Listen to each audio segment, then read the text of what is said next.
அம்மா ஜெயந்த் இன்னொரு காரியம் பண்ணிருக்காமா. என்னடா பண்ணா? அம்மா முன்ன கத்தியும் ஃளைட்டும் செஞ்சானா? இப்போ அவன் என்ன பண்ணிருக்கான் நீயே வந்து பாரு வா. சரி நட. இங்க வாமா இங்க வாமா. ஜெயந்த் என்னடா பண்ண? அம்மா தமா செஞ்சேன். என்னடா அது? இது திருப்பு.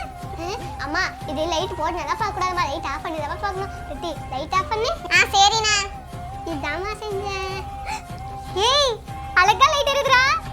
ஏய் சூப்பரா இருக்கு. थैंक यू மா. சரி ஜெயந்த் இது எதுக்கு? அம்மா சப்போஸ் இது கரண்ட் ஆஃப் ஆயிடுச்சுனா உடனே ஆன் பண்ணிக்கலாமா? ஏய் சூப்பரா. அம்மா நானும் ஒன்னு செஞ்சிருக்கேம்மா. நான் டொண்டடை இதாமா செஞ்சேன். ஏய் நல்லா இருக்கு. நீயே செஞ்சதா? பென்சில் இதுக்குள்ள எல்லாம் போட்டு வச்சுக்கலாமா? சரி அடியில என்னது இது? பாட்டிலோட கேப் போட்டுருக்கம்மா. அப்படியா? ஏய் சூப்பர் ரித்தி. கண்ணை தரங்க. டண்டடை சாக்லேட்டா. थैंक यू மா. சூப்பரா பண்றீங்க குழந்தைகளா. இதே போல நிறைய பண்ணணும் சரியா? ஓகேம்மா.